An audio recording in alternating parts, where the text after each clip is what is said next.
Welcome, everyone. Really glad to see you today.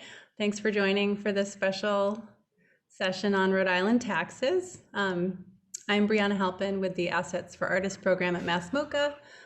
Before we get started, I just want to give a shout out and a huge thanks to the Rhode Island State Council on the Arts, and especially to Molly Flanagan at RISCA for instigating and supporting this session. Molly felt that it was really important to just get some information to artists about what the heck to do with your taxes this year. So hopefully we'll answer a lot of your burning questions.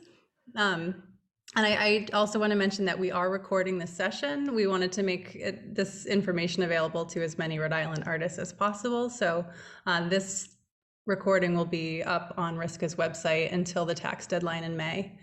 So you're all welcome to watch it again as well. Okay, just a couple quick housekeeping notes, asking everybody to stay muted so that we're not hearing blenders and lawnmowers and whatever else is happening in the background in your world. In terms of questions, because surely people have lots of questions for Amy, we're gonna ask people to put their questions in the chat, and Amy and I and my colleague Veronica, who's also here, will be keeping an eye on that and flagging questions as they come up. Amy's also going to pause at a couple of points to take questions as well. So we'll try to get everybody's questions answered. If you get booted out, if your internet kicks you out of Zoom for whatever reason, just take a deep breath and come back in. We'll keep an eye in the waiting room. I also want to mention that Zoom has this feature now called Live Transcript, which allows you to see live captions. And you can turn that on at the bottom of your Zoom menu if that would be at all helpful. And now I want to introduce the amazing Amy Smith, who's going to talk to us about taxes today. Amy is a Philadelphia-based dance and theater artist who co-founded Headlong Dance Theater and was its co-director for 25 years. Amy's also a licensed tax preparer and one of the country's leading experts on personal finance for artists. All of Amy's work is aimed at dismantling oppressive structures and empowering artists. Amy is incredibly busy with tax prep this time of year. And so we're just extra grateful that she can be here with us to talk about taxes for Rhode Islanders. So thank you, Amy, and looking forward to hearing what you have to say. Thank you, Brianna. Thank you, Blair and Molly and Veronica for inviting me here. And supporting this important time together, session, workshop, whatever we want to call it. And nice to meet all of you artists who are joining me today in the virtual realm. Looking forward to getting to know you a little bit through your questions and comments through our next 2 hours together. But I want to start with a digital acknowledgement that I co-wrote with Emily Johnson, who is a native dance artist, also based in Lenapehoking, Manhattan, currently called New York. As we gather in the digital realm, we must find ways to resist and dismantle the colonization of this space. We must address and change inequitable access to technology and be cognizant of environmental and other injustices embedded in the making and distribution of the digital technologies we are using right now. Let us acknowledge our responsibility to each other, to the land we occupy, and make the reparations needed. Let us consider our own commitments to decolonization, liberation, and allyship in every space, including the digital. I also just want to name, this is a tough day, as many days have been, in terms of police brutality and violence against Black and Brown people, ongoing violence against Asian folks, and COVID deaths, the ongoing pandemic. So just want to be present with that and name that as something that is in the space with us, in the room with us. And just also to transparently acknowledge my own sometimes challenges of concentration and presence, full presence in this really difficult time.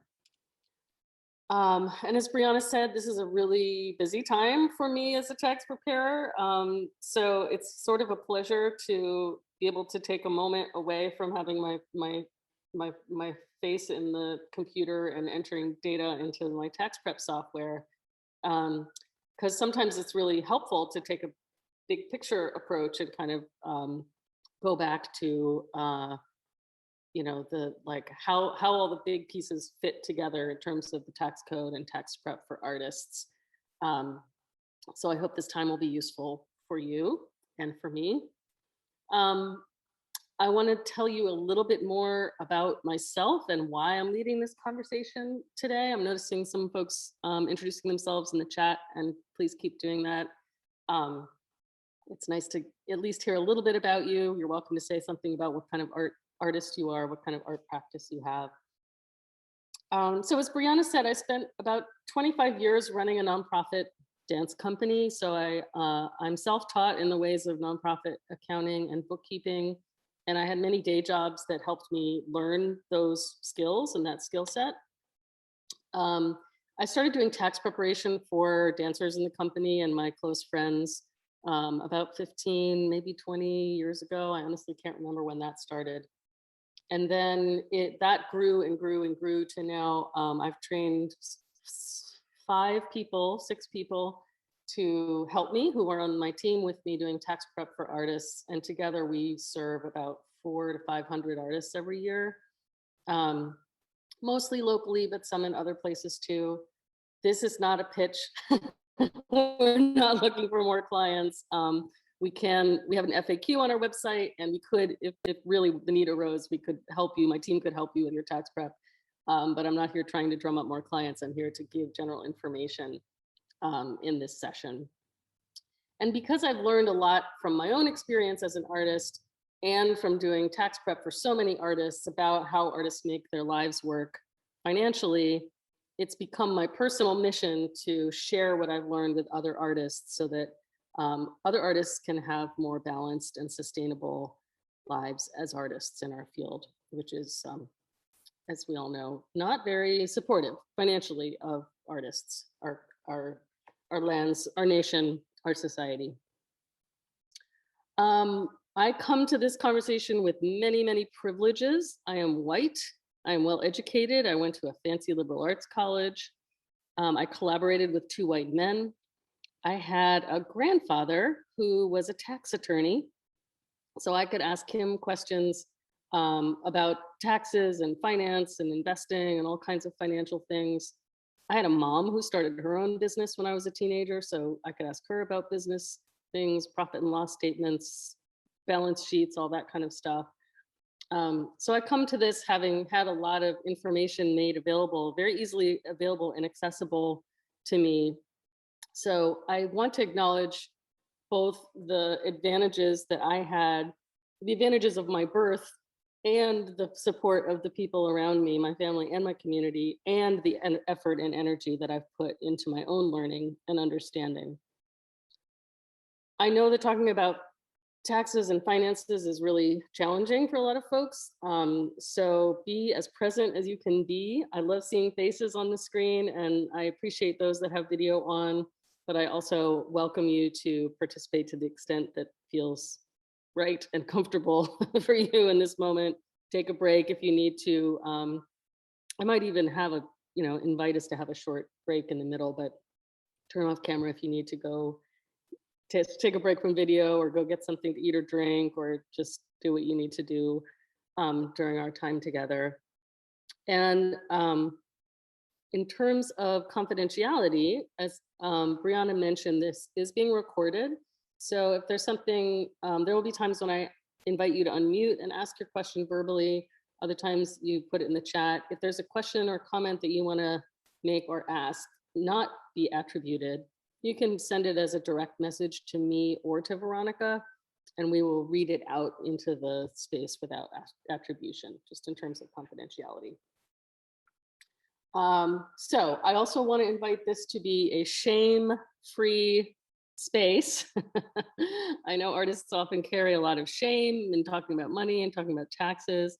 If, for example, you haven't filed your taxes in 5 years, or you're carrying a lot of tax debt, or anything like that, I invite you to share that here. I know I haven't earned your trust necessarily, but as much as possible, I'm going to be as transparent as I can with you, and I invite you to be as transparent as you want to be and can be with the group.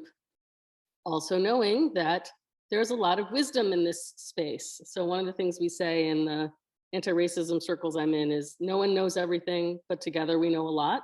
So I'm here leading this conversation, and I have a lot of experiences that I'll bring to it. And I am not local to Rhode Island. So, please be generous with each other. If you see something in the chat, someone asking about a grant that you yourself received, you're welcome to respond in the chat to that person or correct me if I say something incorrect in terms of local knowledge. So please be generous, and let's create a little community of tax information right here in this Zoom room over the next 2 hours. So any questions about any of that before we get into programming for realsies?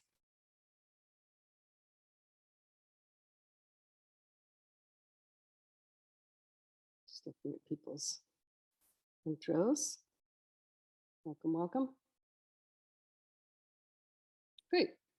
Okay, I'm going to share screen, and I'm going to start with a tax guide. This is on my website, which is amyelainesmith.com. I couldn't afford amysmith.com. So you can go there at any time to take another look at it or download it. But let me share screen.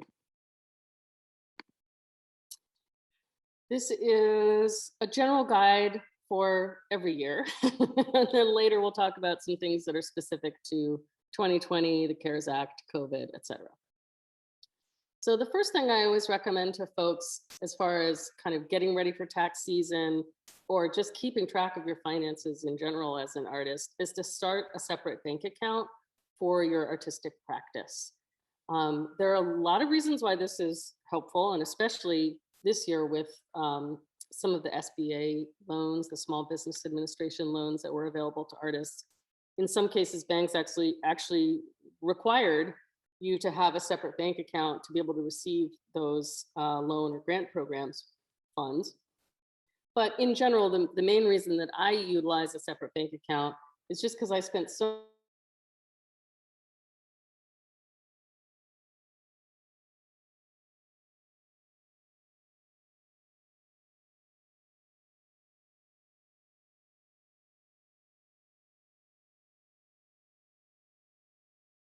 entity, just started a separate account so that I know that I'm using this card when I'm buying costumes and this card when I'm buying clothes for myself. And that way I have these bank statements, these 12 bank statements tell me what I spent in total for the year on costumes or software or whatever it is that I'm buying for my artistic practice. You can pay yourself by transferring money from the art making account into the personal account. And if you want to be really, if you have a day job, and I know not all artists do, but if you want to be really nerdy about it, you can utilize your personal account for expenses. I call them muggle expenses, expenses that aren't related to your artistic practice, rent, transportation, etc. And you fund that personal account with your day job. And then your art making account is where you would deposit grant money or teaching workshops, or if you're selling an object, the sales of your work, and use that to pay for studio rent and artistic expenses, which we'll go over in detail in a minute. 1099s. It's just we have I haven't gotten any 1099s in the last couple of weeks, but I was getting them well into March this year. They're supposed to go out in January, but everything was happening a little bit late this year.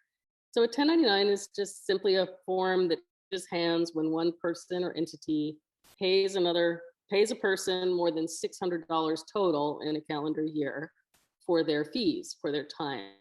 So if you're a costume designer and you do a gig for a theater and they pay you $1,000 and give you $1 materials budget, the 1099 will only be for $1,000. It shouldn't include the reimbursed expenses. And if it does, just deduct them on your Schedule C as a way of correcting that. It's probably not worth going back to the theater and asking them to send you a corrected 1099 because that takes forever and who knows when they'll do it. Like I said, they're supposed to go out in January. And these apply to you also if you're hiring, as a choreographer, if I hire dances to work on a project that I've gotten a grant for, I write them a 1099. So I can both be a receiver and a giver of 1099s at the same time. The new thing this year, as of 2020, 1099s are generally called 1099 NEC, non-employee compensation. You'll notice that some entities are still using Form 1099 MISC, miscellaneous income, and that's generally for certain kinds of grants that will show up as other income on a 1099 MISC instead of non-employee compensation on a 1099 NEC. But it's essentially the same.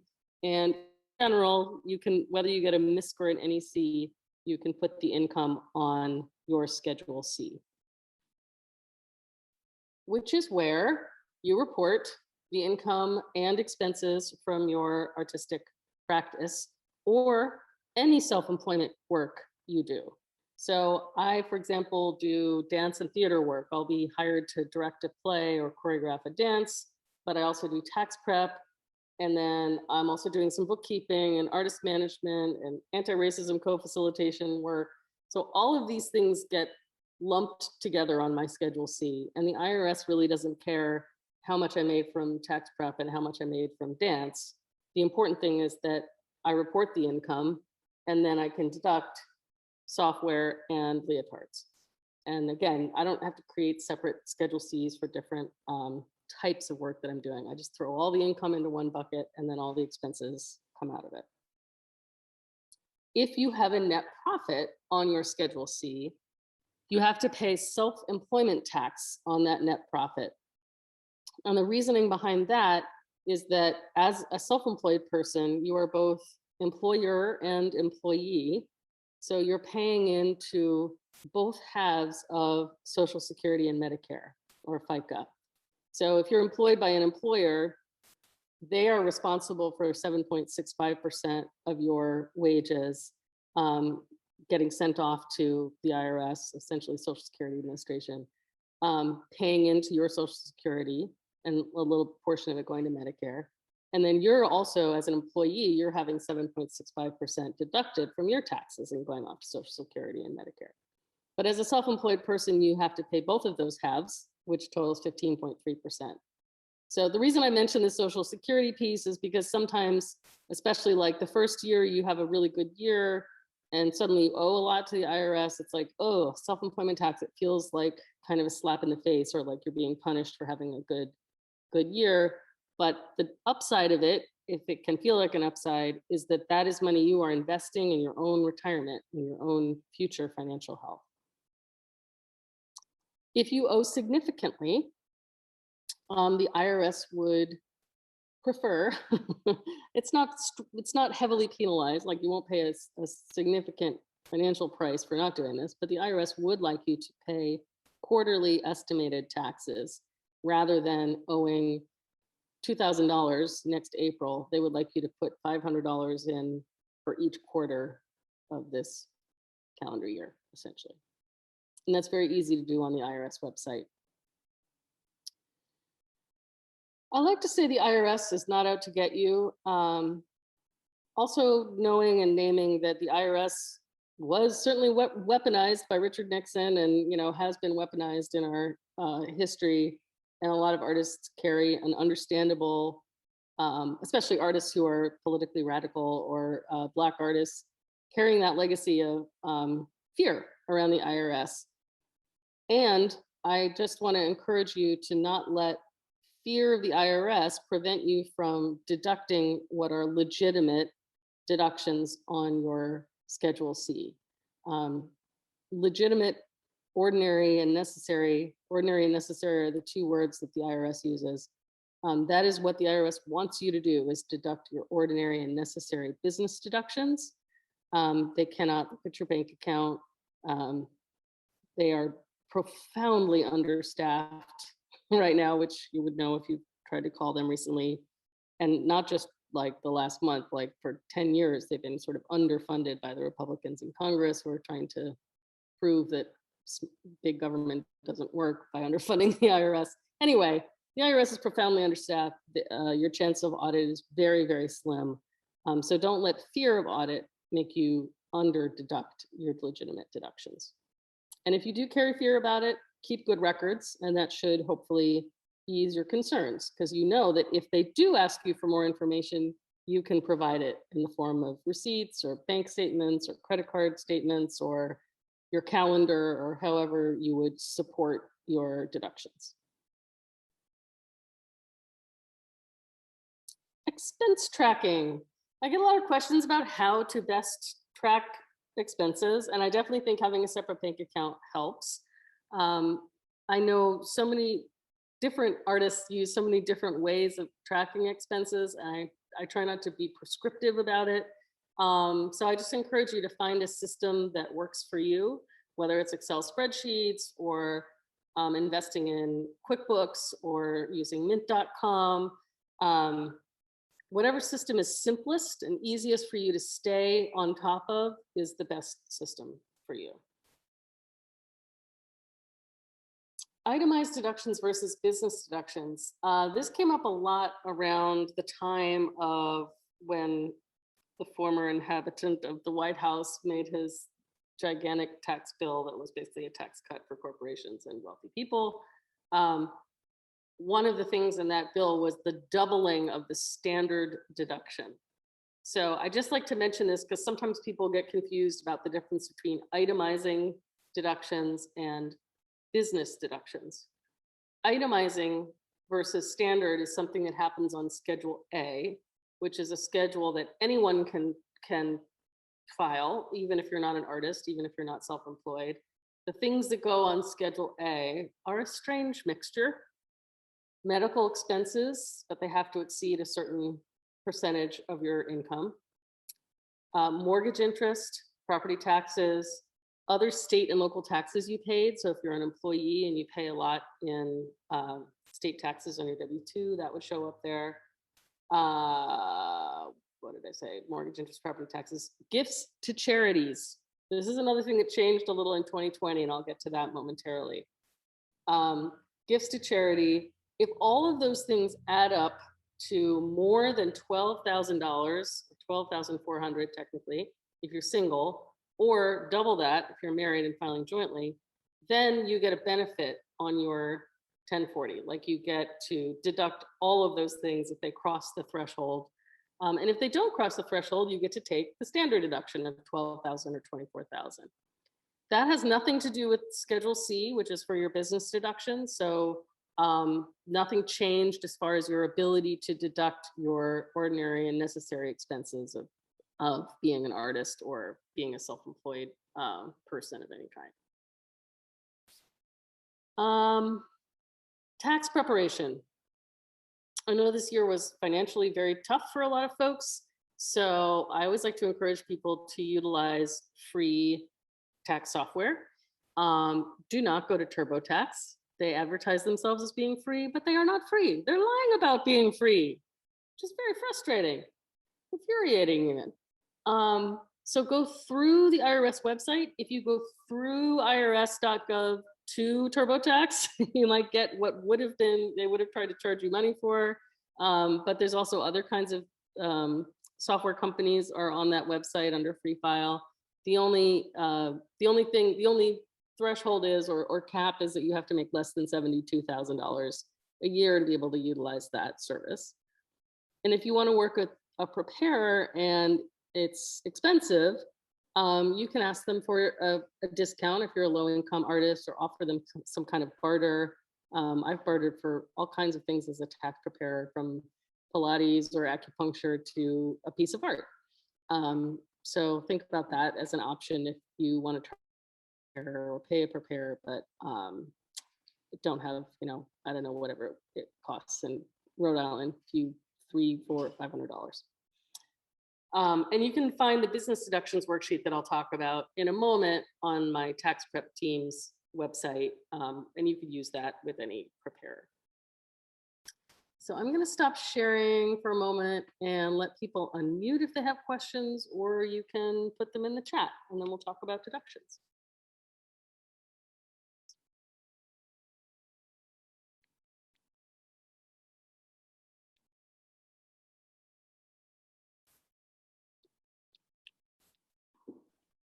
I have a question, Amy. Can I ask, do you mind if I ask one? No, go I'm for it. curious if somebody has used multiple Schedule Cs in the past, either maybe they got some advice that they should and they just decided to start doing separate Schedule Cs for different activities. Would you advise sticking with that in the future? Do might you recommend a way to just start consolidating it and having it all on one Schedule C in the future? Because I do run into quite a few artists who have done multiple Schedule Cs. Yeah.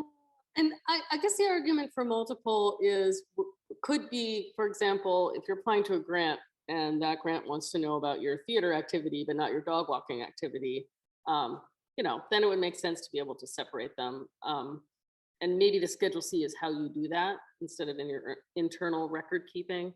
But yeah, in general, I feel like it's best to follow suit with whatever you've done before rather than changing anything. But I certainly, the net effect is the same. If your dog walking Schedule C shows a net profit of $5,000 and your theater Schedule C shows a net loss of $4,000, that means a $1,000, I can't remember the math I just came up with. See, there's my brain not being very present. There would be $1,000 that flows over to your 1040 as business income. So it doesn't really matter whether you put that income and those expenses on one Schedule C or two. So you're welcome to consolidate, but you don't need to. I saw Zita first and then Catherine. Thank you. I have a question. So over the last 8 years that I've been living in the US, I always have filed my taxes through TurboTax. And yes, they charge me, but then I had the digital version of everything anytime I wanted. And sometimes I got a good amount of deduction.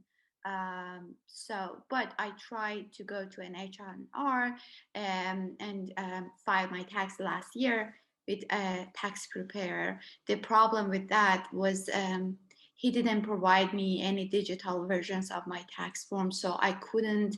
Later on, I had some difficulties to find. He sent me eventually, after emailing him a lot, like not very good scans of like messy pages.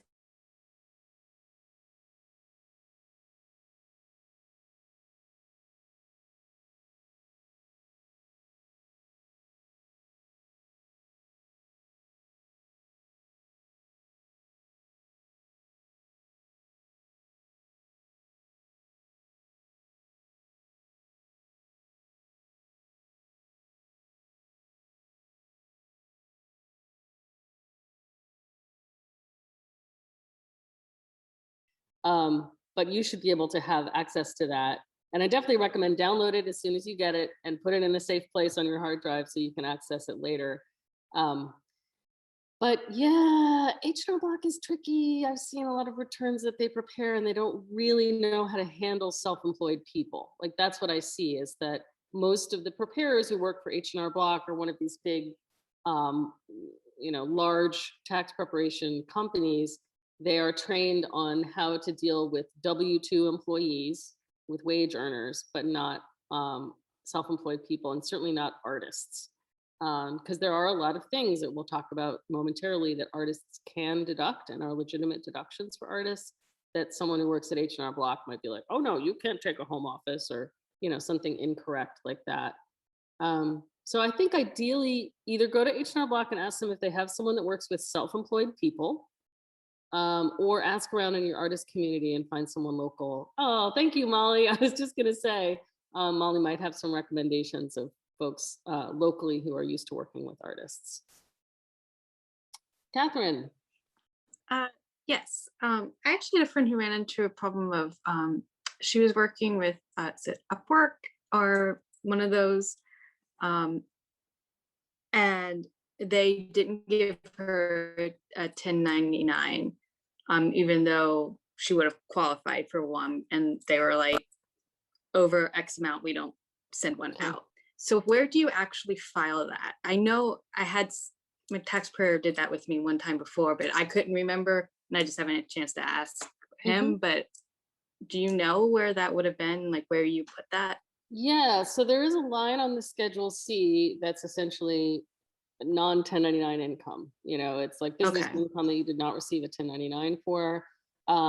So in terms of communicating that to your tax preparer, you can either just write it in an email or include it with your deductions when you're giving them your deductions.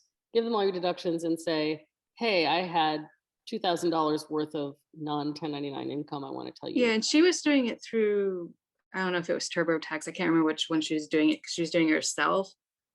So it would just be Okay. telling her to look for that line on your Schedule C. Yeah. And I mean, at the end of the day, it's as long as you are at least being honest about what came in the door. That's If right. they are not doing their part, that's on them. Exactly. Yeah. And there are a lot of, I mean, you know, it's the arts ecosystem. There are, and I have sympathy for entities that don't write 1099s properly, because they probably don't have someone who's super knowledgeable about accounting and bookkeeping on staff. You know, they're Yeah. theater artists or dance artists or whatever they are. So, Okay, so it's just that line on your schedules. yeah, you can still report it even if you didn't get a 1099 for it. And I think it's literally the first line on the Schedule C after you enter all of your information. Okay. Let me check the chat. So the RISCA grants that were not artist relief funds go, since the state doesn't send 1099s. Thank you for that, Molly. All right, let me go over deductions, and then we'll get into some many things that are very specific to 2020 and COVID times. And as we go, the door is not closed to asking more general questions. You can bring those back at any time. Let me share my screen again. And again, this is another, you can download this from my website if you want to. Okay, so these are unreimbursed business expenses. So using the example of the costume designer who got paid a fee plus materials, if that costume designer was reimbursed $400 for buying materials and buttons and whatever, that $400 should not show up on the Schedule C, because that was reimbursed expense. So we're only talking about unreimbursed business expenses here. I won't go over each of these, but I'm certainly happy to answer questions about any of these if I kind of skip over them. You can ignore business taxes unless there's a local providence, probably not. If there's a local business tax on you as an artist that you're paying tax on your net profit on Schedule C, that is a deductible expense, but most places don't have that. Contract labor. So this is where you would list any people that you paid, whether or not you wrote them a 1099. Oh, here's Tino, my cat. That's sweet. Whether or not you wrote them a 1099, you can list them here.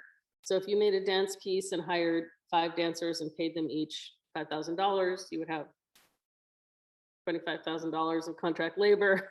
But you can include, yeah, even if you paid someone $200 and therefore did not write them a 1099, you can still include their fee, what you paid them under contract labor.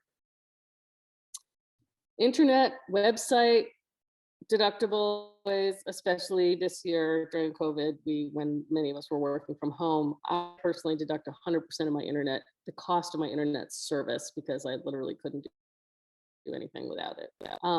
Professional development. This really ranges depending on what kind of artist you are, but you know, anytime you see someone else's performance, performer, or even go to a museum if you're a performer, or see a performance if you're a visual artist.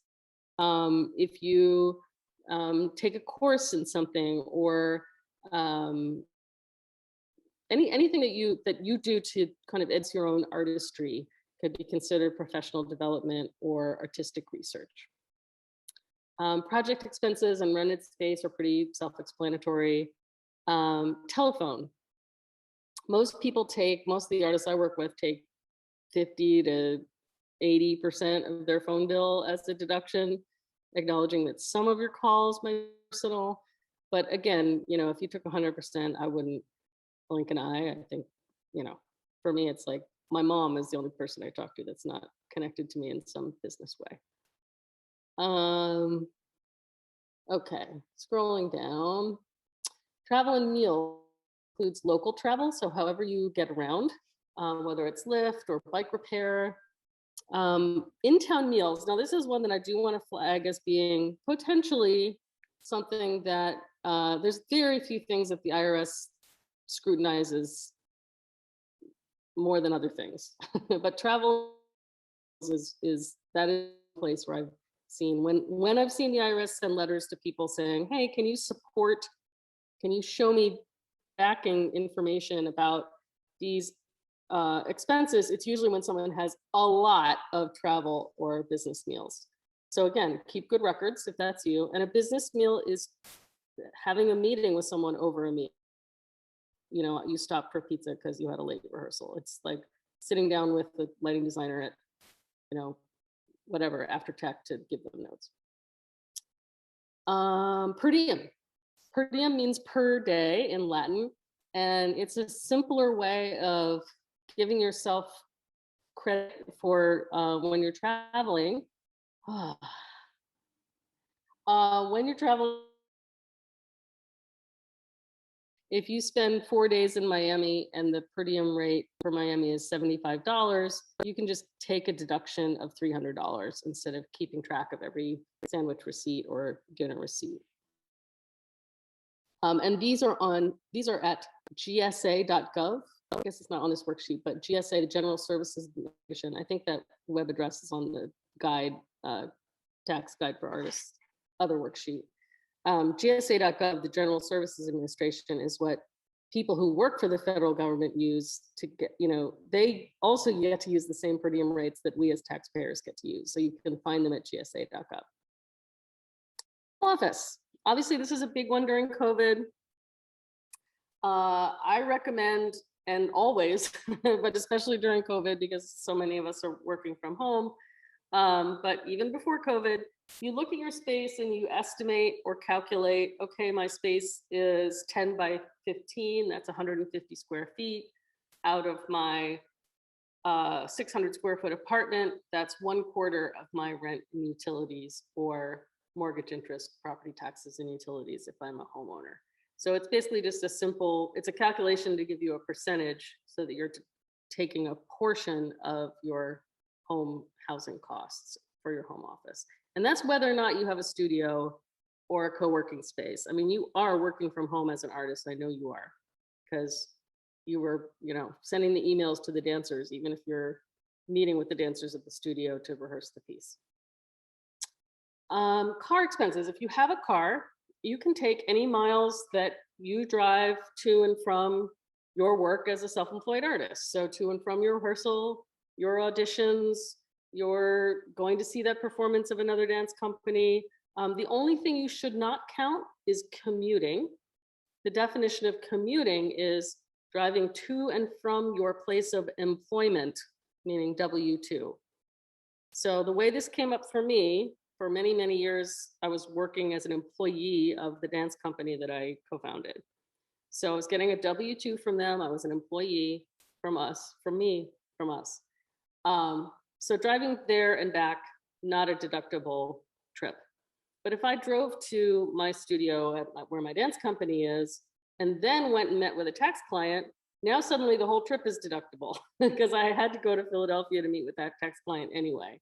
So it's a muddy gray area, but I just encourage you to either estimate or calculate what you think is a reasonable percentage or portion or actual number of miles that you drove in the year, excluding your commuting if you have a W-2 job.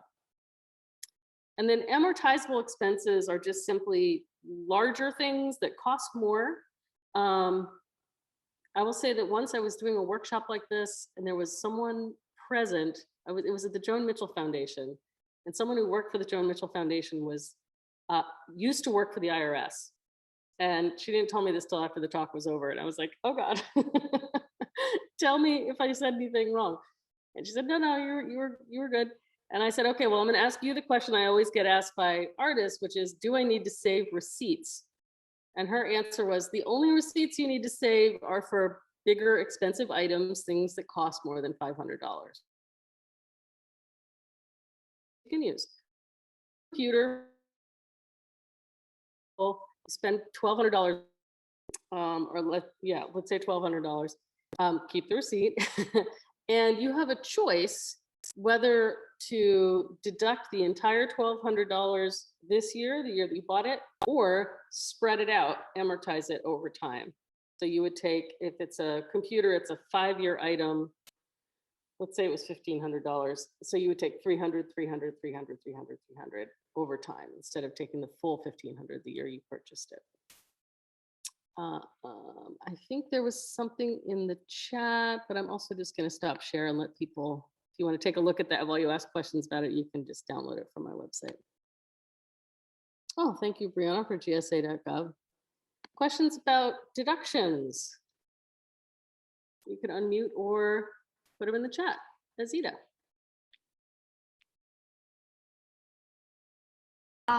What would be the best way to keep a track of all these small expenses throughout the year? What would you suggest? Yeah, I mean, what I do is I have a separate bank account and I just use that bank card when I take a lift, or I use that bank card if I'm buying eyelashes for the cabaret thing at the Rite Aid. You know, I try to use my bank statements.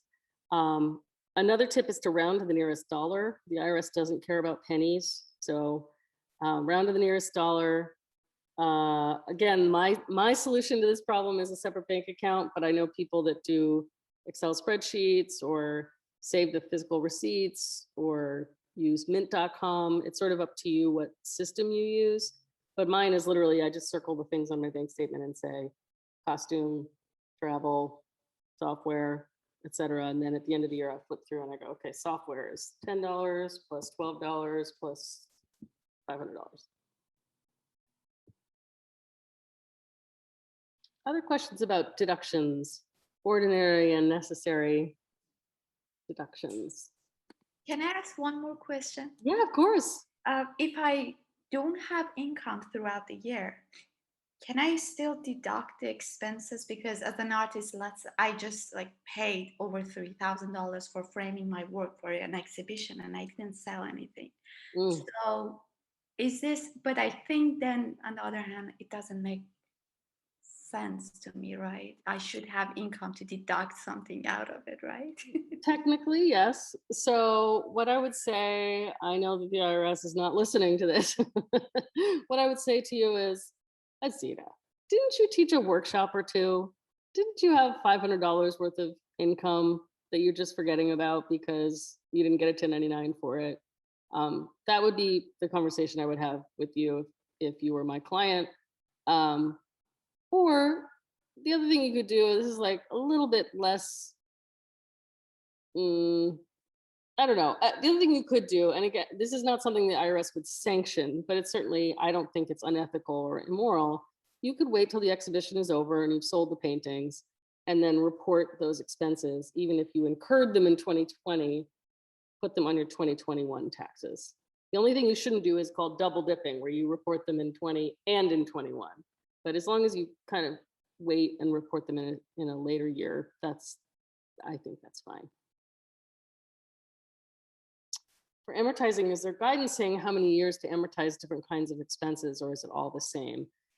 There are actually part of the form that you fill out when you're it's called depreciation on Schedule C.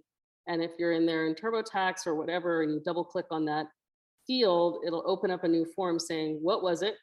When did you buy it? How much did it cost? And on the what was it drop down, if it's a computer, it's 5 years. If it's residential real estate, it's 29 years. You know, it's like, it varies depending on what kind of equipment it is. Any other questions about deductions? Yeah, go ahead, Josephine. I was wondering about meals. And would that meal had over that meeting, would that be a 50% deduction, or could it be fully deducted?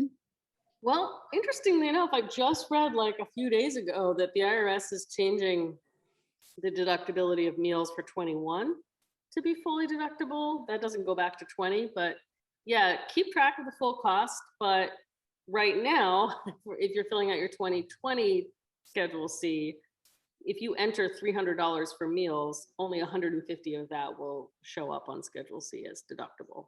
Right now, Cool. they're only 50% deductible. You're right about that. I had one other question, which was about so I I used the wrong number when I sent out 1099s. I used it was like a state number rather than the entity's like federal tax number. And I was wondering like what I should like for folks that I have to I guess I'll just redo it on the same website that I sent them out on. And then do you have a sense of like how much of a problem that's going to cause for the folks? That'll be fine. Oh, well, so if they've already filed with an incorrect EIN number, it might get dinged, but it probably won't. If it gets dinged, they'll just get a notice from the IRS saying, hey, wait a minute, this EIN number doesn't exist. What's going on? And then they'll respond with the corrected 1099 that you're going to send them. But the likelihood of that is pretty small. The important thing is that they report the income.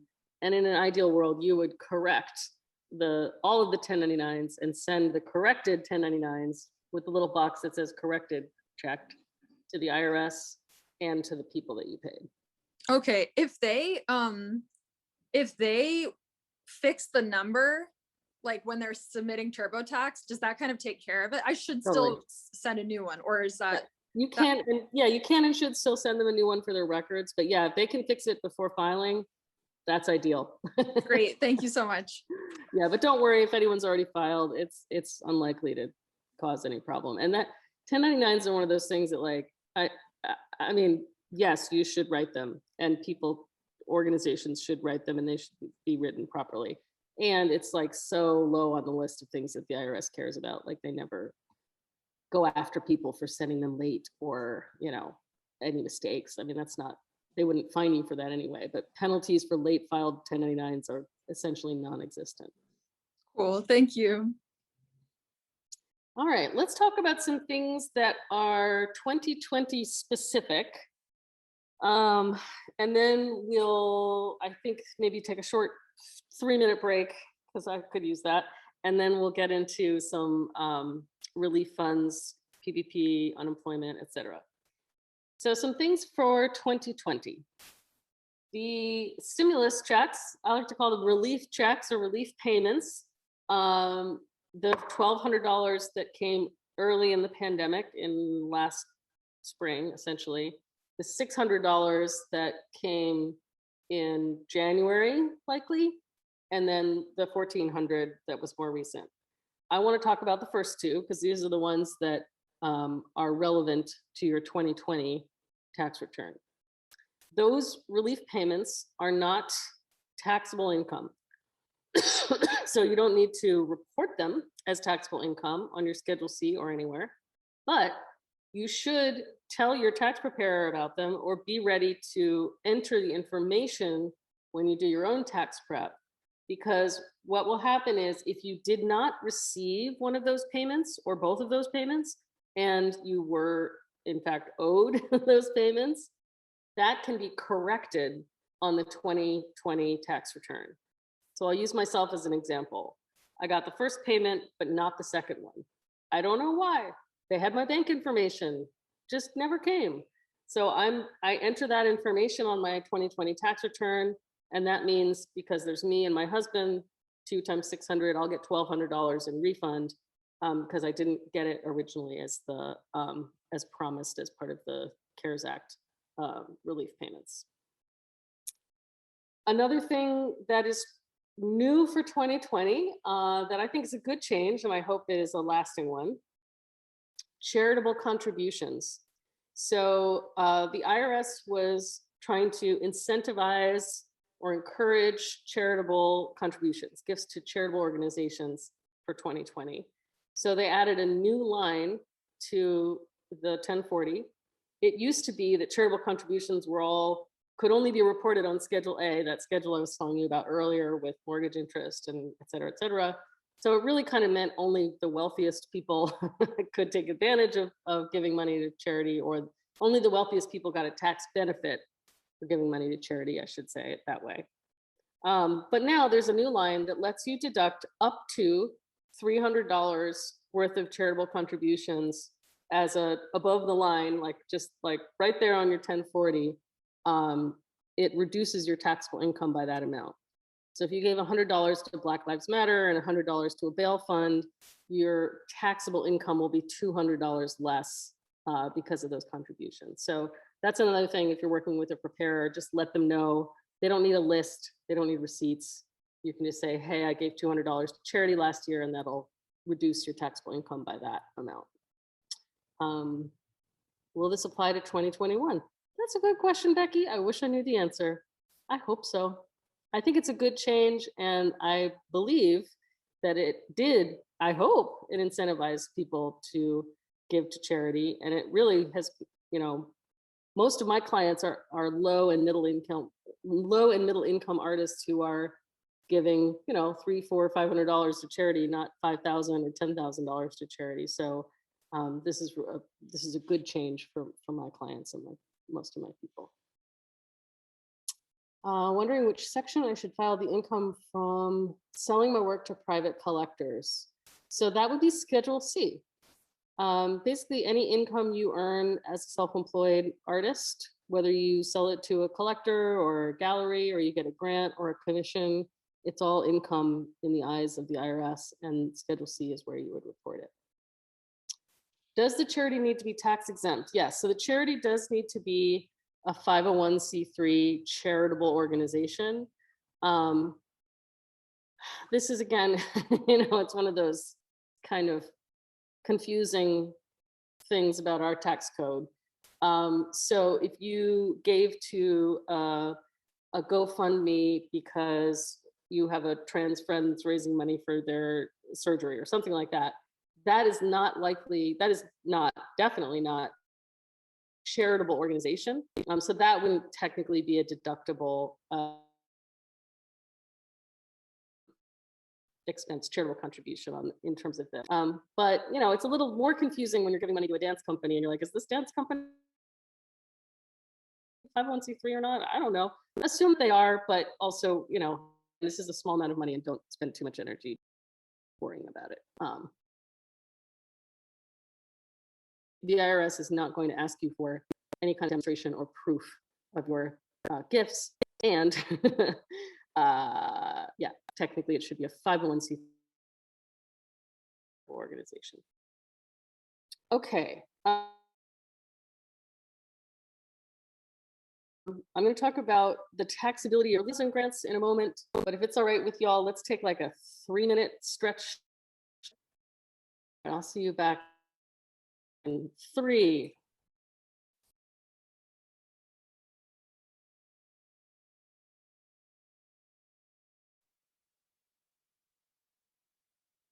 It's possible for you. Again, I'm very happy to have people with video on because I like seeing faces, but also comfortable with folks doing what they need to do. So be as present as you can be in our time together. Welcome back, welcome back. Okay, so let's talk about the taxability of relief funds and various kinds of income earned or received, I guess would be a better word, in 2020. Okay, so I mentioned before that the economic, what was that called? Oh my gosh, I'm totally blanking on what EIP stands for. Something income payment, no. Anyway, the stimulus payments or relief payments, $1,200, $600, $1,400, not taxable income. No need to report them. They are not considered taxable income. In general, IRS Code 139 talks about disaster relief being any payments that you received that were for disaster relief. Oh, thank you, Brianna. Economic impact payment.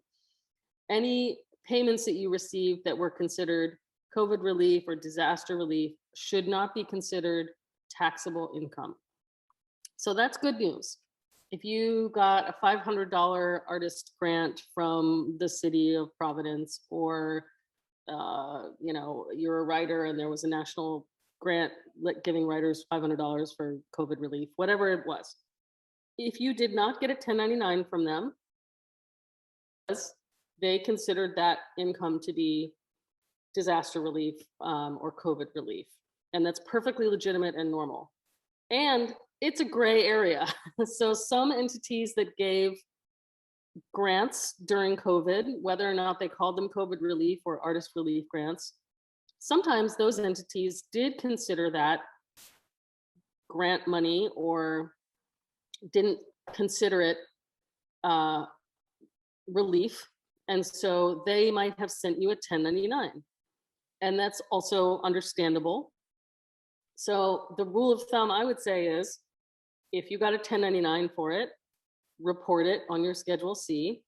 If you didn't get a 1099 for it, no need to report it in general. I'm going to talk about some specific Rhode Island grants in a moment. But backing up even further, there was a lot of money changing hands, and especially earlier in the pandemic, through GoFundMes, mutual aid projects, other ways that artists were supporting each other. And that is all really awesome and wonderful. And there's a definition of that kind of money changing hands that I just want to be clear about, which is a gift. A gift is when a person gives another person a certain amount of money. The IRS has a threshold above which the person who gave the gift needs to tell the IRS about it. That threshold is $14,000. So if I decide to give Brianna $10,000 because I think she's a wonderful person, I can write her a check for $10,000 and she can cash it. She doesn't need to report it as income because it's not income, it's a gift. And I don't need to report it to the IRS because it's under the threshold. So that's basically money changing hands considered a gift. And many of the GoFundMes where, like I'll use Taylor Mack did one early in the pandemic. You know, I think there were performances and then the GoFundMe was funded and then people got checks for, I think it was maybe $10,000. I'm not sure what the amount was. Oh, Tina, I'm sorry, cat butt. That would be considered a gift. You know, that wasn't a grant. It didn't come from a foundation. So as far as I know, Taylor did not write 1099s for any of those payments or gifts made to artists. So all that is to say, a lot of money was changing hands in 2020. It can be confusing. Was that a gift? Was it a grant? Was it COVID relief? Was it disaster relief? And again, in general, if you got a 1099 for it, don't try to argue with the person who wrote the 1099. Assume that they made a determination internally in their organization that this was a grant or for whatever reason should be reported. That's why they sent you the 1099, and report that income on your Schedule C. Others, you can ignore. I'm going to pause for questions about that, and then I'm going to talk about 2 Rhode Island grants specifically.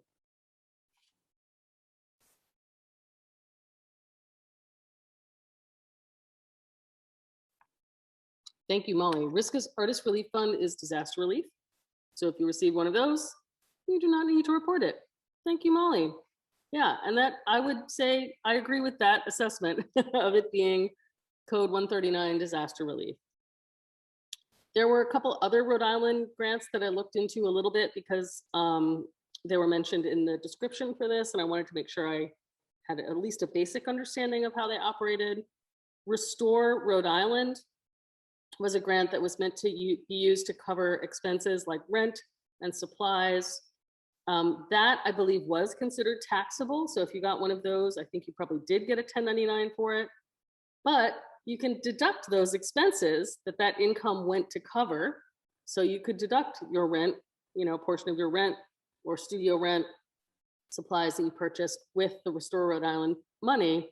So hopefully it basically nets to zero because you received $5,000 or however much it was, use that to buy supplies with. And so you're not going to pay taxes on that income because you're deducting the expenses against it. Similarly, I believe the business adaptation grants, those were meant to be used for things like tech upgrades, HVAC, trainings. That also appeared to be a 1099 taxable grant.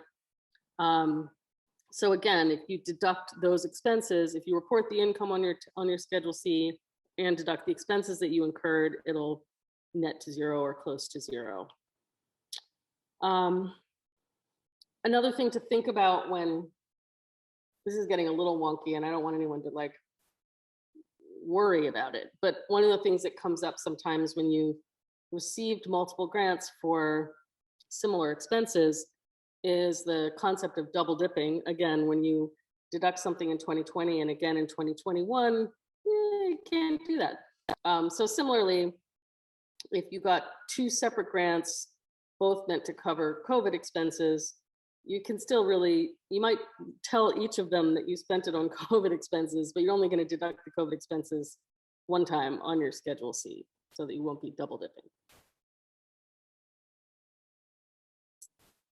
Okay. Any other questions about Rhode Island specific COVID relief grants or relief grants, funds, artists, payments, mutual aid, gifts, money changing hands last year?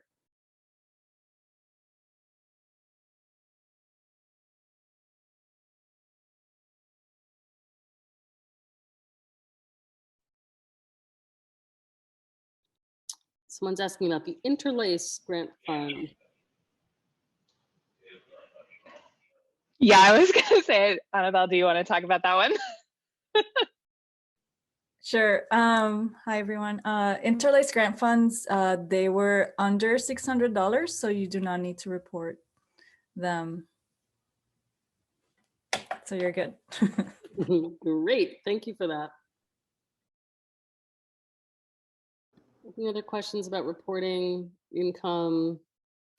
Again, I don't work for the IRS, so I'm going to tell you what I think you should do, not what the... Amy, I have a question that's coming in anonymously. Sure. I am on unemployment, eligible from a W-2 job. If I accept a small grant, can I put it in a separate bank account and report the amount I pay myself each week? Almost, if not all of the grant will go to paying other people. Great question. This actually transitions us well into talking about unemployment and PPP. So Azita, I see you. I'll come back to you in a moment, but yeah, this gets tricky. So unemployment was not designed with artists in mind. It was not designed with self-employed people in mind. It has over many decades been basically engineered to keep as many people as possible off unemployment rolls, which is just one of the hideous ways that neoliberal capitalism ensures that the rich get richer and poor get poorer every year. So my attitude about unemployment is these systems were not designed for us. They were hastily rejiggered to try to accommodate artists, sort of, but not well. So do what you need to do to stay on unemployment, on the unemployment rolls. And I'll talk about that in relationship to PPP in a moment. But in terms of having received a grant, the way I would interpret your having received that grant, or what I would recommend that you do, is it's great that you put in a separate bank account, but you don't have to do that. Pay your people out of that money.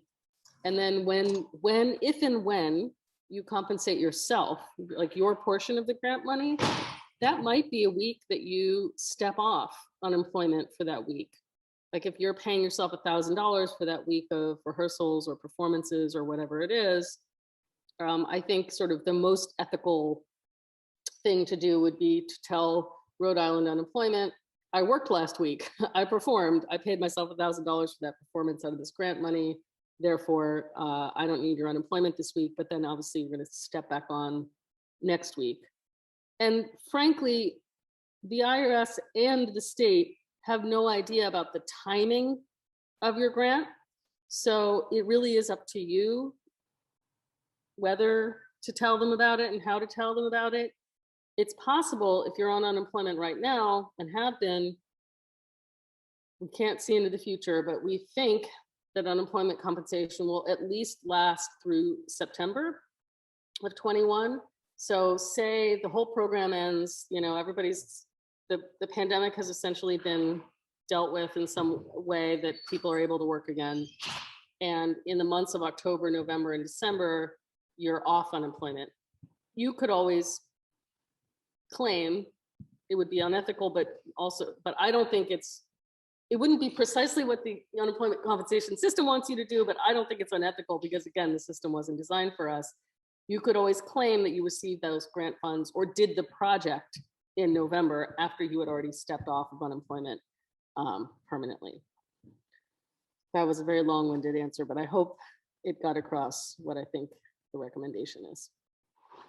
Azita, let me answer your question and then we'll get more into unemployment and PPP. My question is about income. I'm not a citizen, I don't have a green card. And if I receive any money as an income for a commission, should I file that in my tax or not? Sometimes the money is even from my family to support me, basically, but because then I wouldn't be able to rent an apartment. They wanted to see, and it was a very awkward year. So I had this, letter that I'm working. So I'm wondering, I'm worried. I'm applying for green card. I should receive it soon, but what is your suggestion and advice on this matter? Yeah, and thank you for sharing that. I know it's really super challenging to be a visa holder and be trying to navigate all of these questions. One of the things you need to think about is, does your visa, the type of visa you have, allow you to work as an artist? If not, then that answers your question for you. You should not be reporting your artist income on Schedule C if you're going to get into visa issues with that or green card issues with that. Okay, good. So if your visa does allow you to work, then you can report your artist income, and I would say should report your artist income on Schedule C, deduct the expenses. The money that's coming from your family is not income. That would be considered a gift by the IRS, just like it would be if it came from someone in the States, or if I wrote a $10,000 check to Brianna. So there's no need for you to report that as income. It's basically a gift. So even though that and I'm sharing this, but even though that I had to claim this as an income to be able to rent a place, is that okay to not report it then, because it was not real income? It was just to say that I can afford this, please give me this space. Otherwise they wouldn't, because they told me you are an artist, you don't have income, and we don't accept the income from selling your work because you might not have it next year. So I had to just go through lots of things that to show them, and then my uncle provided me a letter and he's helping me, but it's not an income. And now I'm just thinking, is there any way that in the future this can cause me problem if I don't file it? No. What your landlord or potential landlord wanted from you to demonstrate that you are financially solvent or financially stable enough to rent the apartment. Sometimes they ask for tax returns as a way to show that. Sometimes they look at your credit report as a way to show that. In your case, because you're a visa holder, that letter, you had to go through that whole rigmarole, and I'm sorry, that really sucks that you had to do that. All of that nonsense to sort of prove to your landlord that you had the money to be able to rent this apartment. But the landlord will never communicate with the IRS. They have no way of communicating with the IRS. They can never see your tax returns unless you show them to the landlord. And similarly, the IRS has no idea about your uncle or what the landlord thinks about your financial situation. So you can, I would still say you should not report that income as income, because it was not income, it was a gift. All right, let's talk about unemployment, and then we'll talk about SBA loans. One of my favorite topics of late. I feel like a sudden expert on PPP and other SBA programs. And Blair and Brianna, we've been talking about these for a while now. So, okay, unemployment. One of the big change, as we talked about before, the system was not designed for us. When the pandemic hit,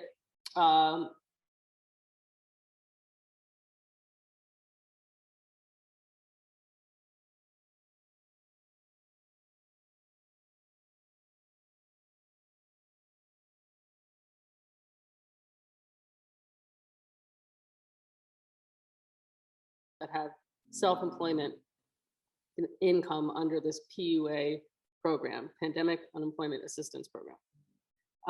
So that happened. Different states did it better or worse, depending on the state and the system. And again, it's not designed for us. We're just doing our best to try to fit into a system that is really problematic and full of holes and gaps in the so-called safety net. So most people, self-employed people, artists, were getting, on the low end of weekly unemployment amounts, something, I don't know what was true in Rhode Island, but in PA and New Jersey, it was, maybe $200, maybe $300 a week, plus the additional amount, $300 now that the federal government was attaching to that. And in some cases, especially early in the pandemic, artists I knew were making more money on unemployment than they had made as actors and dancers. And that was also kind of depressing, because what does that say about how our society doesn't support artists very well? But so people have been on unemployment, they're receiving unemployment, whether it's through wage income that they earned previously or as self-employed people. The big change that happened in February with the American Rescue Plan Act, no, I can't remember what it stands for, ARPA, was retroactive to 2020. So this was a big surprise to people that do tax prep, because the IRS, I don't know if they've ever done this before, making changes to a year after tax filings have begun. The big change they made was recognizing that when you are receiving unemployment compensation, you're probably low income, you're probably in a situation of financial need. So paying taxes on that income is a little absurd. So what they said was, the first $10,200 of unemployment that you earned in 2020 is now considered not taxable income to the IRS. Each state had its own decision about whether or not to tax unemployment. And I didn't look into what Rhode Island does. If someone who knows is welcome to put it up in the chat.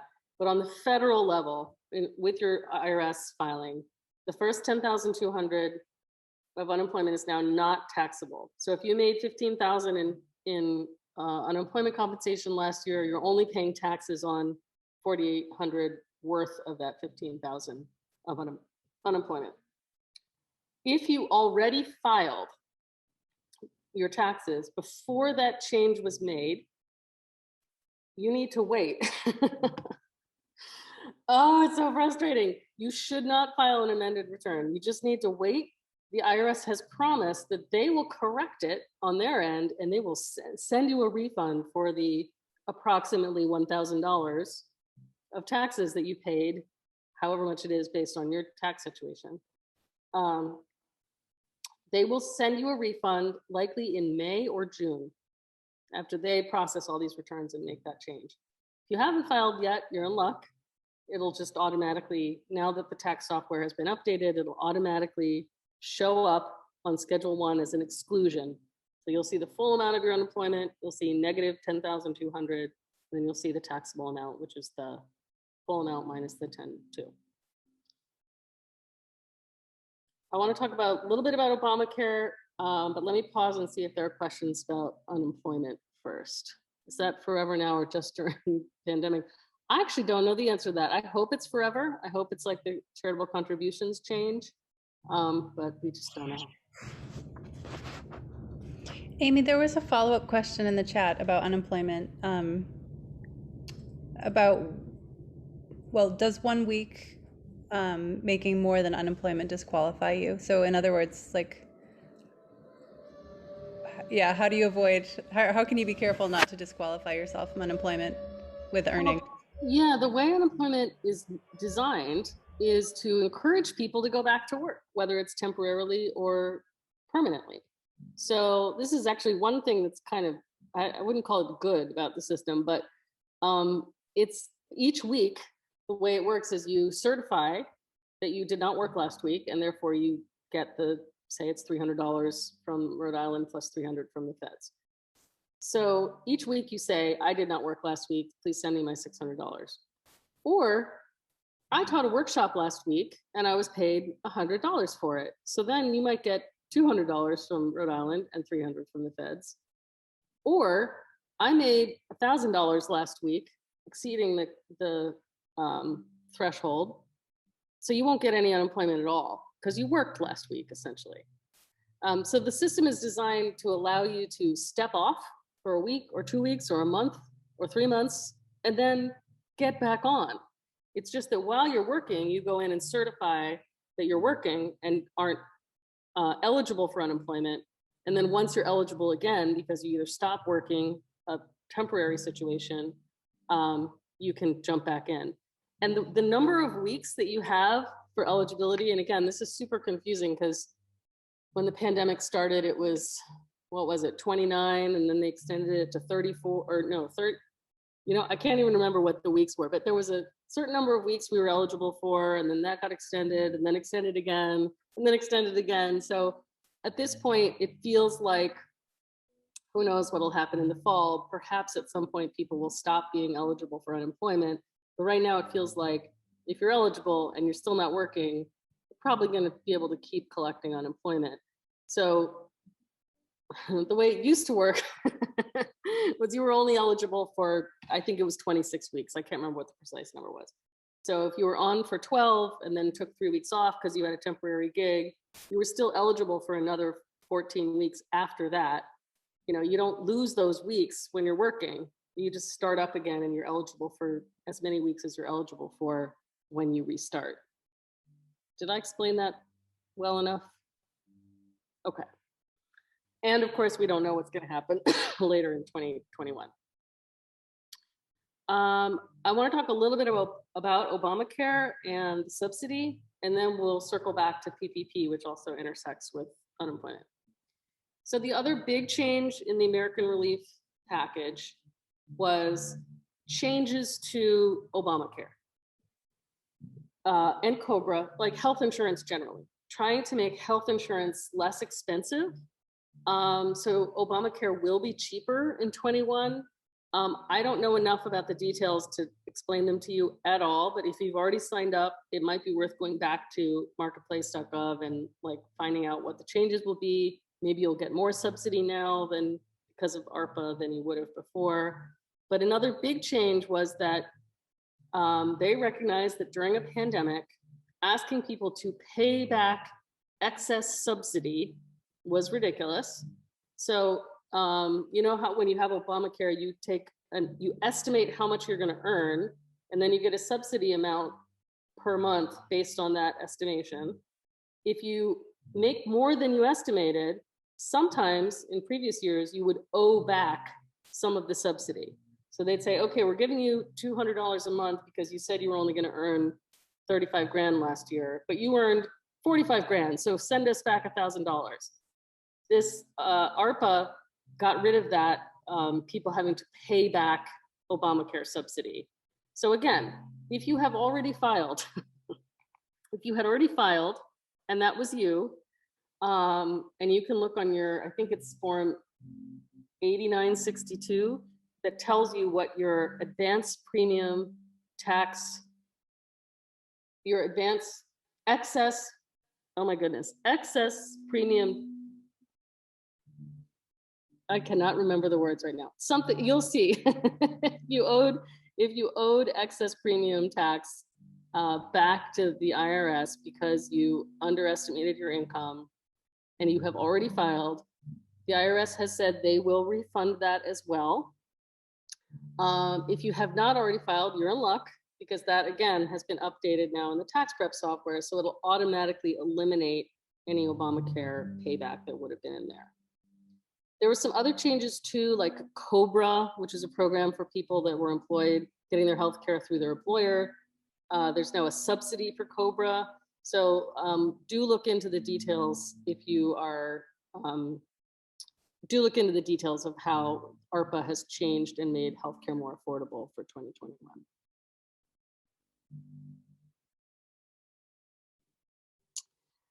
Yeah, Azita, it's really frustrating how many visa holders were not eligible for pandemic assistance programs, and it continues to be a source of real frustration for those of us who recognize your contributions to our society as an artist, but we don't recognize them back by making you eligible for things like unemployment or the earned income tax credit or these stimulus payments. So it's just one of the many inequitable things about our system.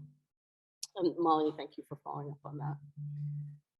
Okay, so let's talk about PPP and unemployment and how they intersect, and then we'll open it up to any questions you have about anything we've talked about today. So the PPP program, Paycheck Protection Program, was a loan/grant program of the SBA, the Small Business Administration, that came into being early in the pandemic last spring, and was really designed to encourage businesses to keep people employed, even though they were working less or unable to work because of the pandemic. So employers could use PPP money could get a PPP loan/grant based on their the number of employees they have and how much they were paying them, use that money to pay people, and then the loan would be forgiven. It would turn into a grant once they demonstrated that the money was used to keep people on payroll, because that was the intention of the program. Most of the money went to for-profit entities. You know, there was a lot of noise about Shake Shack taking a huge grant and things like that. And that should come as no surprise, given who was the inhabitant of the White House at that time, and who was running the Treasury at that time. So basically a program for employers with employees, helping them pay their employees. They ran out of money after a couple months, program ended. In December, Congress decided to restart the PPP, and so that people who hadn't gotten it before could come in for the first time, and people who had gotten it already could come in for what's called a second draw, the same amount of money, but to use it again to pay people for a certain period of time, and then it would be forgiven and it would become a grant instead of being a loan. If for some reason you couldn't prove that you used it to pay people, it would be a loan. And I think it was at 1%. So still pretty cheap loan, maybe a good deal, but ideally it would be forgiven. And again, this is non-taxable income. So this is not money that you have to pay taxes on or report in any way. When they reopened it, the now Biden-Harris administration said, hey, now wait a minute. Shake Shack is getting all this money. Big for-profit organizations or businesses are getting all this money. What can we do to make sure that more money flows into the hands of very small businesses with fewer than 20 employees, women-owned businesses, Black-owned businesses, businesses in low-income communities, self-employed people, gig workers. So they changed the program. Instead of using a calculation based on your Schedule C net profit, they're now going to look at your gross income on Schedule C and base the calculation on that. So I'll give an example. If you're an artist making $36,000 a year on Schedule C and you have $24,000 worth of deductions, so your net profit is $12,000.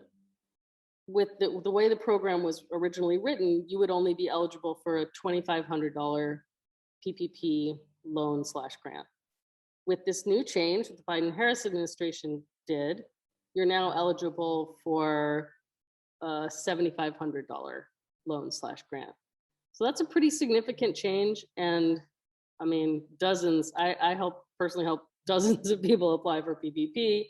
I have been just encouraging every single artist I know to apply for PPP.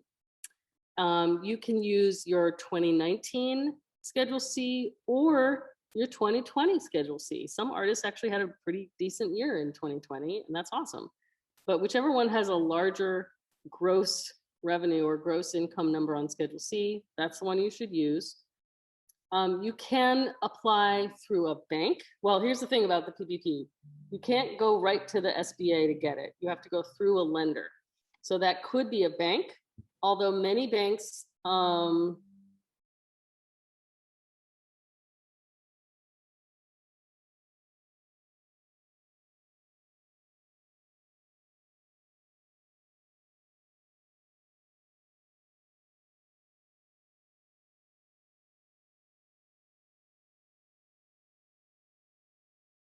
or PayPal that are still accepting PPP applications.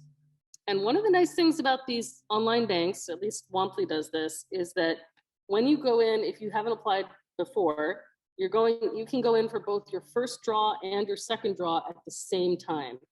So if you're eligible for 7,500, in the example I gave, they'll say, okay, do you want 7,500 or do you want 15,000? And you'll say, 1,000, please. And they'll process both the first and second draw simultaneously. You'll get the 15,000, or you'll probably get 7,500 and then another 7,500 a week later or whatever. But the second draw, you don't have to have spent the money of the first draw to be eligible for the second draw. You just have to plan to spend the money of the first draw. And what are you supposed to spend it on? Paying yourself. How do you do that? This is again a very muddy area of accounting, or interpretations of this situation vary. You'll see people saying, just write yourself a check for the 7,500. That's all you need to do.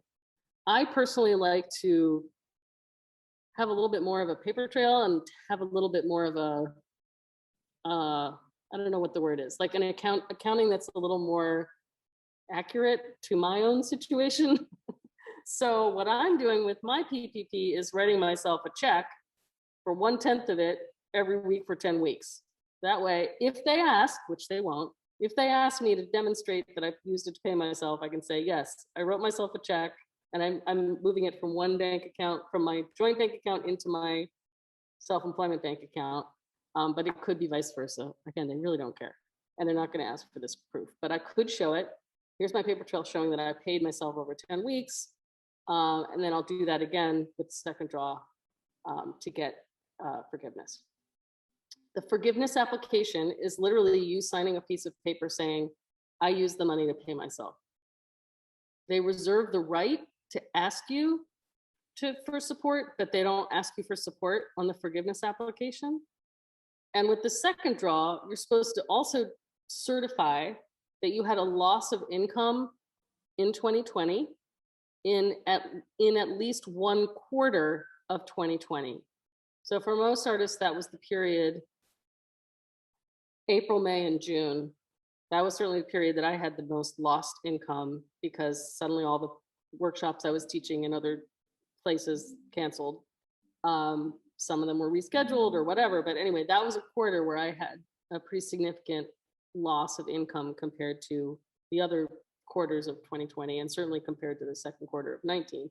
So they want you to certify that you had a loss of income, but again, that shouldn't be hard. They're not asking for proof.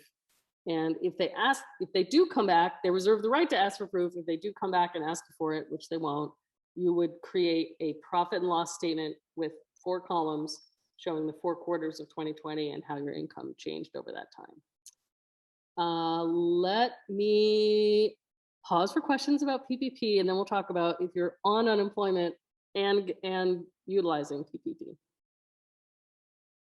Thank you, Becky. Could you recap the timing and how that maps onto the 2 different tax years? Of PPP?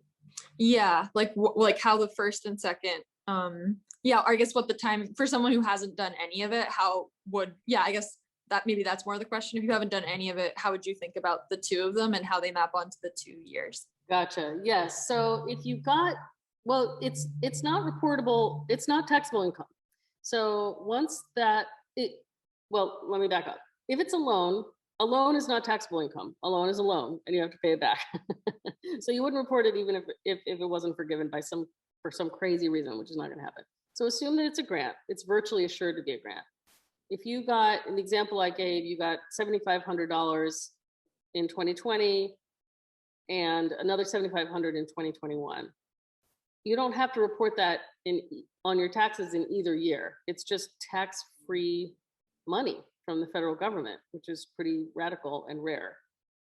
If you got all $15,000 in 2021, similarly, no need to report it to the IRS. Like the IRS doesn't care when you got it, in which tax year. and you don't have to report it as taxable income. Thank you. Oops, sorry, I Oh, realized that's my video was off. Hi. Oh, that's okay.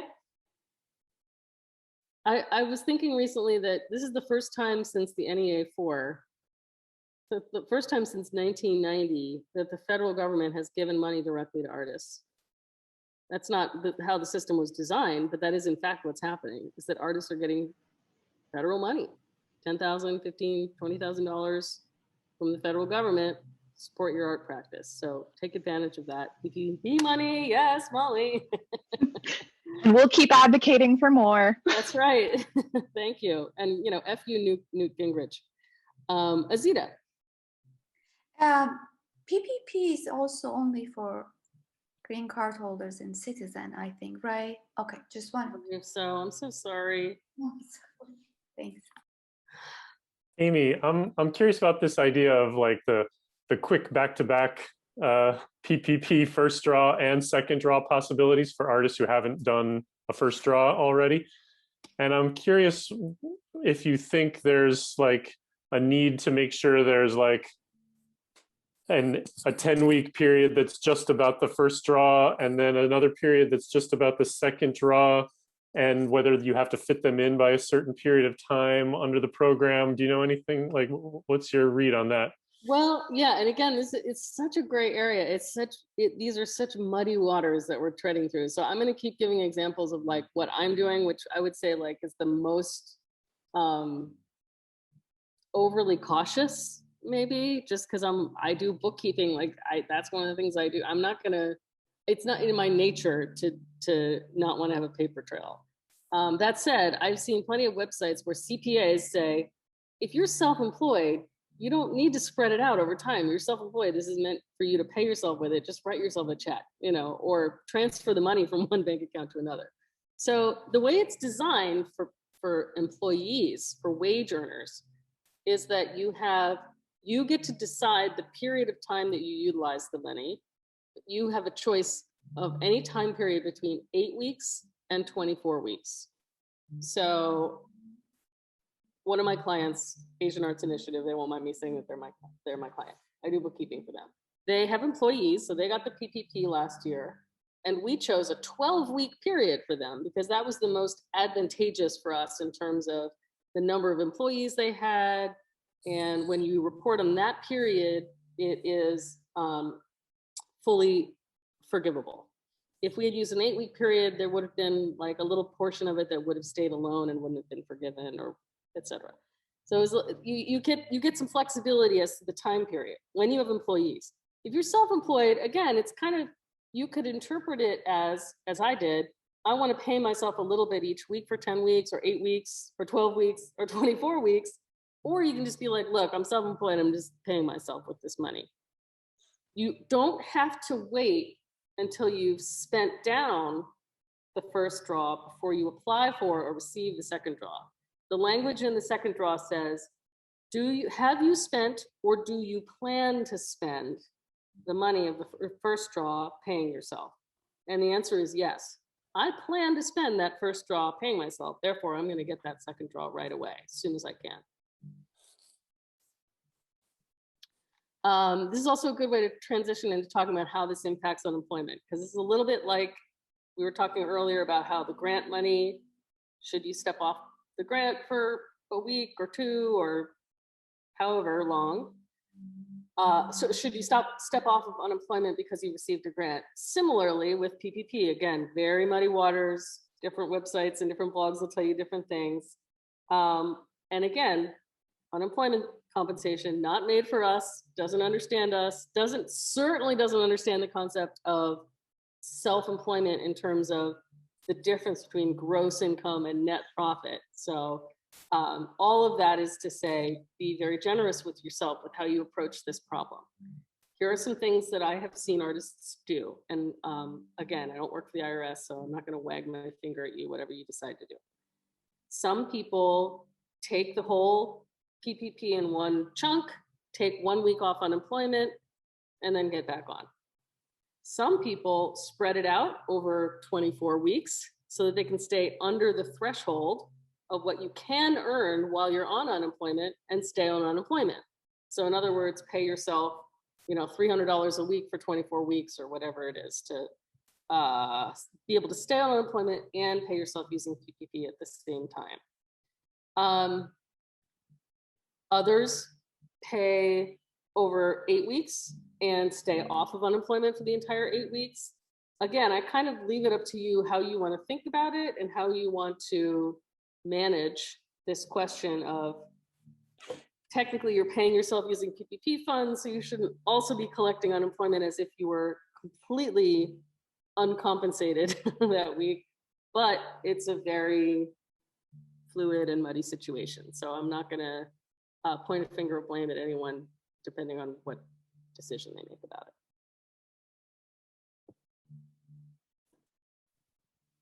And I would second you, Amy, that I have not seen any clear guidance from the SBA, from Treasury, from anywhere saying this is exactly the way these two things interact with each other when it comes to self-employed people. They've kind of just let it be a free-for-all. Yeah, they've thrown up their hands because they don't know what to do, and it with good reason.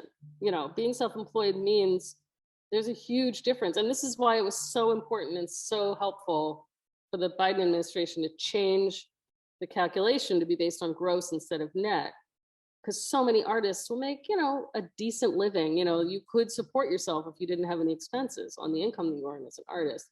But when you deduct your expenses, your net profit you're basically under poverty level or close to it. So that was a big change in terms of making us eligible for more money. But you really can't, the unemployment compensation system should not be penalizing you for getting a grant. It's not like you suddenly got a job making 6 figures.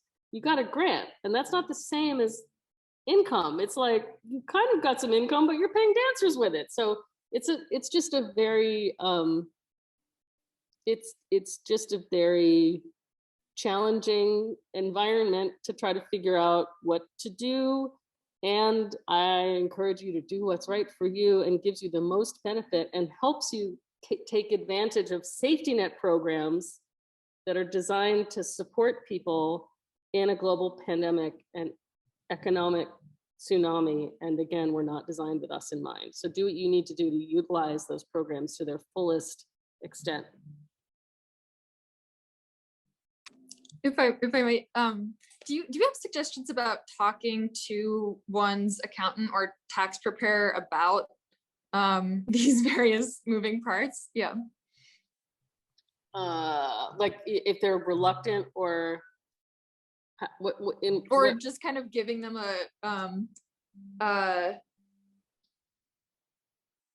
yeah, I guess that's yeah, maybe it's sort of in that case, because it just seems like I can imagine what you just described seeming like totally incorrect to one person or seeming totally fine to someone else. Yeah. Yeah, and tax preparers really have, I'm a little self-conscious because my husband just came home with a new electric guitar, which he's playing downstairs. I hope that isn't coming through, and I apologize if it's distracting. Tax preparers have such a range of comfort and conservatism around everything from deductions, yeah, everything. Sometimes, I'll be on tax prep forums or Facebook groups or whatever, and people are like, don't you ask people to prove that they have children for their child tax credit? I'm like, I mean, most of my clients are people I know, and I know that they have children, but like that level of kind of scrutiny or asking for sort of proof or demonstration of different things. I mean, that's just not how I operate. And again, most of my clients are people in my community and I know them, and I believe you when you tell me you had a baby. But different preparers have different, I want to acknowledge that different tax preparers have different levels of comfort with how much they trust or believe you or take your advice about what things could or should be deductible or how you want to handle different things. And in general, I think if you end up with somebody that you don't comfortable with or that is wagging their finger at you or making you feel bad, just go to a different preparer. It's not worth giving that person your business if they aren't working with you and giving you the service you need. And a lot of times someone who's familiar with artists and is kind of artist friendly is going to be a little more able to have those frank conversations with you about what you're doing. And yeah, I was just going to add, you know, like you, I've been also working with dozens of artists around PPP applications. And I would say like almost none of them that I've worked with have like tried to have their tax preparer help them with PPP. Like that's, most tax preparers are not trying to help clients with PPP. That's not what they do. Some CPAs, like some accounting firms, are helping clients do PPP applications, but those tend to be larger businesses with a payroll and more calculations. Most of the artists, you know, I've worked with are just, it's a simple application when you get down to it, and they're just doing it themselves. They're going to whatever bank working with, and, you know, or getting advice about a bank that in their area that might be offering it, or going online to some of the places Amy mentioned or others and just filling it out. And if you have your Schedule C, it's very step by step. Yeah. It's basically the only things that I've seen entities ask for, and it varies from lender to lender, is you need your Schedule C, whether it's your 19 or 20 Schedule C. Some ask for a demonstration that you were in business in February of 2020. So that could be a bank statement, could be an invoice, could be a profit and loss. Some ask for additional support that you are in fact self-employed, for example, a 1099. But I think Womply asked for my Schedule C, and that was it. And then they verify your bank information. They'll do a soft pull on your credit, so that's also good to note.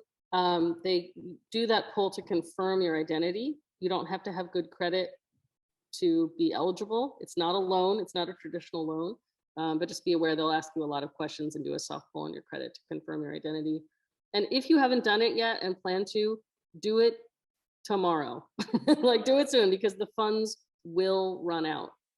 The last I read, there was something like 50 billion left out of the 400 and something billion that were allocated to the program, but those funds will probably be gone by the May 31st deadline. They'll probably be gone by the end of April. So get in there soon. Any other questions about PPP or anything else we talked about today? Marissa. Yeah. Is it worth applying for the PPP if I was like partially self-employed? Yes. Through like a freelance job or something, like really didn't bring in a lot of income, but still got me by a little bit? Yeah, okay. I think so. I mean, even if you had, say you had $6,000 in gross income divided by 12, that's 500 times 2.5, that's $1,200. I mean, that's $1,200. You spend 20 minutes on Womply and you get $1,200, or okay. $2,400 because you get draw 1 and draw 2. Okay. I think it's worth it. All right, cool. Thank you. Yeah, the calculation is gross divided by 12 for a monthly amount times 2.5. Oh, SBI, Molly says the SBA guy said he thinks first week of May. Just get in there. You don't want to fly too late to get the money. That would be sad. Annabelle.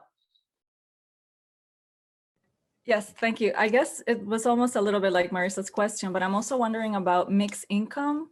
So like for 2020, I would say until August, I was an employee, and then I was 1099 with maybe a small W-2.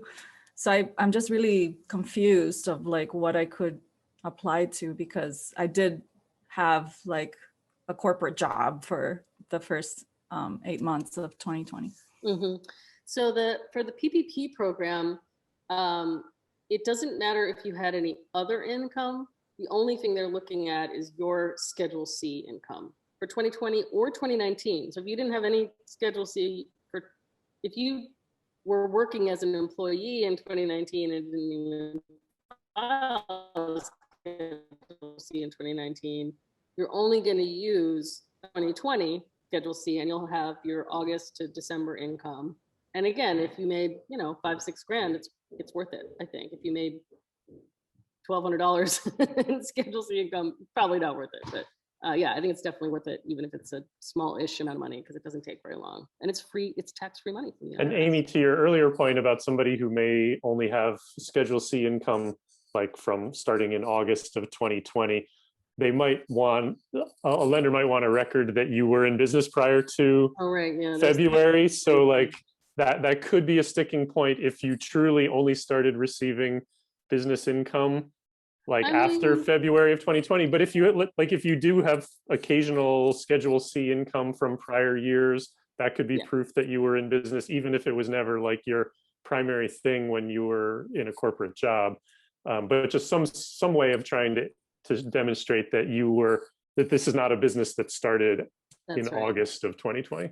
Yeah, thank you for reminding me of that, because they want it to be people who are affected, people who are already in business as artists or whatever, and then the pandemic hit and that affected your ability to earn money. So yeah, but based on the fact that you're here, I assume you have been working as an artist for a while. It's just that you were primarily supporting your life as an artist as a W-2 person, and then come August started making more 1099 money. But yeah, assuming you were doing something in February of 2020, it should be fine. If you don't have a credit score, not likely. I don't think they care. I'm almost certain that they do not care what your credit score is. When I mentioned the soft pull, it's because the SBA utilizes our credit agency system to confirm your identity, because that's really the only way. And the IRS does this too, frankly. If you log into irs.gov to get a transcript or to find something out about past years, they'll ask you for a credit card number or a mortgage loan number or something else that they can double check with Experian, TransUnion, and Equifax or whoever to determine that I am in fact Amy Smith. Because there's so much, as you can imagine, so much identity theft and sketchy shit going on in the IRS. Utilizes the credit agencies to confirm your identity, but it doesn't matter if you have good credit or any credit at all. Is there a handout that sums up the PPP stuff? Blair, do you know of any, or does our Assets for Artists have any resources about PPP? So there's a link I shared already, and I'll share it again right here. This doesn't cover everything that Amy has covered because she's gone into more depth on some things. But that link is the page that Assets for Artists that we wrote up, giving some guidance, some sort of understanding of how PPP works for artists. It also contains a link where you can request one-on-one time to chat with me about questions you might have about doing your PPP application. So I've been working with lots of folks, like as they're doing their application, like, oh, how do I answer this question? And usually it's pretty straightforward things that we can work through quickly. And sometimes by email, sometimes with just a Zoom or something. So feel free to, if you even just have questions about whether you think you could qualify, feel free to use that.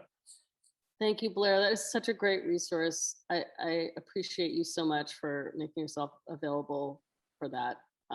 Yeah, and please, folks on the call, take advantage of that if you haven't already applied for this magical tax-free artist grant from the IRS. Molly also says you can go to Center for Women in Enterprise, SCORE, Small Business Development Center at URI. They're all SBA affiliates that have gotten funding to support folks through the process. Yeah, so there are a lot of small CDFIs and other kinds of community entities are either lenders themselves or are supporting people through this process. CWE would be my recommendation if Blair doesn't have time. But again, it is very simple. My own experience, I applied once through PayPal. It went into limbo land and I just canceled my application. Once through my local bank, it was easy as pie. And then my local bank kind of shut down their process. So I'm currently in draw 2 limbo with Womply. But my experience with Womply was it literally took 20 minutes. So it's just a very simple process I recommend. And they'll tell you ahead of time what exactly you need to be able to apply. So with that, it seems like we are getting ready to close up shop. Before I hand it back to Brianna/Veronica, I want to thank you all for your attention today. I know talking about taxes and money is not necessarily how you want to spend your Tuesday afternoon. So I really appreciate you spending this time with me. I appreciate the trust that you have shown in me and your participation and the questions you have asked and the questions you have answered for each other and the resources you've put in the chat. I wish you all financial, physical, emotional, and mental health and well-being in these coming weeks and months as we hopefully get out of this pandemic and our economy starts to improve a bit. And I hope your artistic practice also comes back to where you want it to be soon. So take care, everybody, and thank you again, both Riska and Assets for Artists, for having me here with you.